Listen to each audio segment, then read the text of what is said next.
जोहार एवरीवन। अभी मैं हूँ हावड़ा स्टेशन के बाहर में। ये पीछे आप हावड़ा ब्रिज देख सकते हैं। मेरे लेफ़्ट साइड में जो स्टैचू दिख रहा है वही है हावड़ा बस स्टैंड।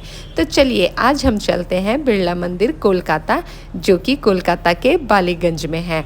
आप यहाँ से 108 नंबर की बस से भी जा सकते हैं और वहाँ के लोगों से भी इंक्वायरी कर सकते हैं, शायद और बसें भी जाती होंगी। बस से आपको शायद थोड़ा ज़्यादा टाइम लग सकता है, इसलिए मैंने ओला करा लिया था।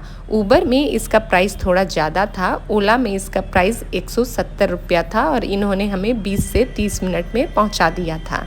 अभी तो हावड़ा स्टेशन में मेट्रो भी खुल चुकी है। अभी तक मैंने मेट्रो से जर्नी नहीं की है बिरला मंदिर तक के लिए। जैसे ही मुझे इन्फॉर्मेशन पता चलेगी मैं डिस्क्रिप्शन बॉक्स में इसकी डिटेल्स डाल दूँगी। मेरी बुक की हुई ओला भी आ चुकी है। हम हावड़ा स्टेशन के बगल से पार हो रहे हैं। अब हम हावड़ा ब्रिज को पार कर रहे हैं। हमें नदी के दूसरी तरफ जाना होता है। अब आप देख सकते हैं पीछे हावड़ा ब्रिज ख़त्म हो रहा है। ब्रिज ख़त्म होने के बाद ही बड़ा बाज़ार, जहाँ की बहुत बड़ा मार्केट लगता है, वो मिलता है। आप यहाँ थोक में सामान ले सकते हैं। फिर हम आगे बढ़ते चले जाते हैं। हमारे ड्राइवर बहुत अच्छे थे, उन्हें लग रहा था हम यहाँ नए हैं, तो वो हर चीज़ें बता रहे थे कि कहाँ पर क्या है।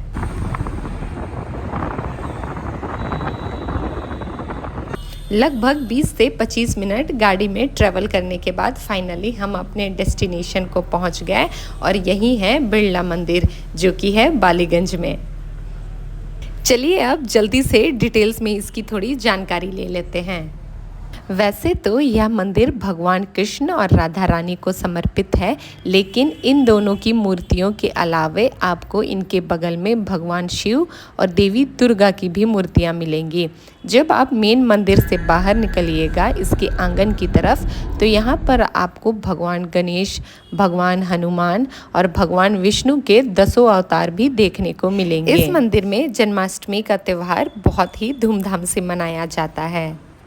चलिए अब इसकी थोड़ी हिस्ट्री जान ली जाए। भगवान कृष्ण और राधा रानी को समर्पित यह मंदिर भारत के प्रसिद्ध उद्योगपति परिवार बिरला परिवार के द्वारा बनाया गया था, जिसका कि उद्घाटन 1996 में हुआ था। इसे बनने में कुल 26 साल लगे थे। अब बात करते हैं इसके डिज़ाइन की। तो आपने वीडियो में देख ही लिया था कि इसमें बहुत ही बारीक यानी डिटेल्स में बहुत सुंदर सुंदर नक्काशी की गई है। अगर इसके टाइमिंग की बात की जाए तो यह डेली सुबह 5:30 बजे खुलता है और 11 बजे तक खुला रहता है। शाम की बात की जाए तो ये शाम को 4:30 बजे से 9 बजे तक खुला रहता है। आप इसके बीच में आके कभी भी यहाँ दर्शन के लिए आ सकते हैं। यहाँ दर्शन करने के लिए कोई फ़ीस नहीं लगती, यहाँ एंट्री फ्री है।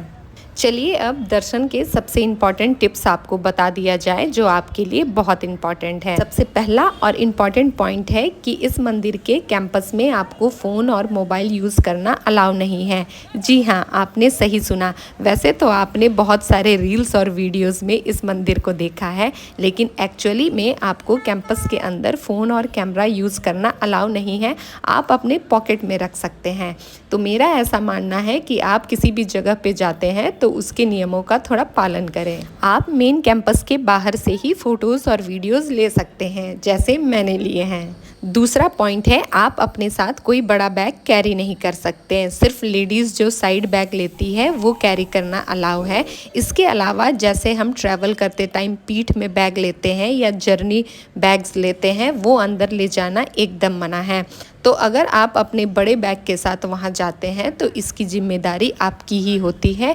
यहाँ पर बहुत सारे स्टूडेंट आते हैं जिनको यह नियम पता नहीं है, तो मंदिर के परिसर के बाहर में ही ये अपनी जिम्मेदारी पे इसे बाहर छोड़कर दर्शन करने जाते हैं। मैंने काफ़ी वीडियोस में देखा है कि बिरला मंदिर के रील्स तो वायरल हो रहे हैं, लेकिन इसकी इन्फॉर्मेशन कोई नहीं देता। मैंने वहाँ पर कई लोगों को देखा है जो बहुत मन बनाकर वहाँ दर्शन लेने के लिए जाते हैं, लेकिन क्योंकि बैग ले जाना अलाउ नहीं है, वो दर्शन कर नहीं पाते, वो बाहर से ही लौट आते हैं। तीसरा पॉइंट, यहाँ पर आपको जूता रखने की सुविधा दी जाती है। मंदिर के साइड में आपको जो बगल में छोटा सा जगह दिख रहा है, वहाँ पर जूता रखने की सुविधा है, तो आपको इसकी कोई टेंशन लेने की ज़रूरत नहीं है।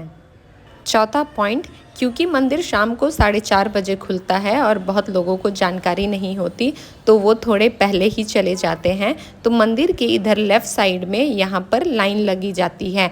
मैं भी टाइम से पहले ही पहुँच गई थी तो मुझे भी लाइन पे ही वेट करना पड़ा था। यही थे इस मंदिर के कुछ नियम। और आपको बता दूं, आप इस मंदिर के संध्या आरती को भी अटेंड कर सकते हैं। अप्रैल मई के महीने में इसकी टाइमिंग शाम 6 बजे होती है। शायद हो सकता है सर्दियों में इसकी टाइमिंग चेंज हो जाए, मुझे पता नहीं। पता चलने पर मैं इसकी टाइमिंग डिस्क्रिप्शन बॉक्स में डाल दूँगी। बिरला मंदिर के बगल से ट्रैम भी जाती है, आप इसमें भी ट्रैवल कर सकते हैं।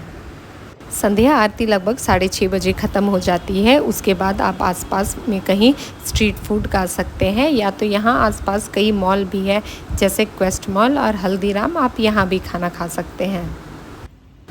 मुझे वापस जल्दी लौटना था इसलिए मैंने फिर से ओला करा लिया। आप वैसे बस से भी लौट सकते हैं। अगर आपके पास पूरा दिन है तो आप बिरला म्यूज़ियम जा सकते हैं, जो कि बिरला मंदिर के वॉकिंग डिस्टेंस पर ही है। यानी कि सुबह को आप बिरला म्यूज़ियम चले जाइए और सेकेंड हाफ में आप बिरला मंदिर में दर्शन कराइए। इसके अलावा भी इसके आसपास कई घूमने वाली जगहें हैं जैसे दुर्गा म्यूज़ियम, रविंद्र सरोवर लेक और नेताजी भवन। आज की वीडियो के लिए इतना ही, तब तक के लिए जोहार।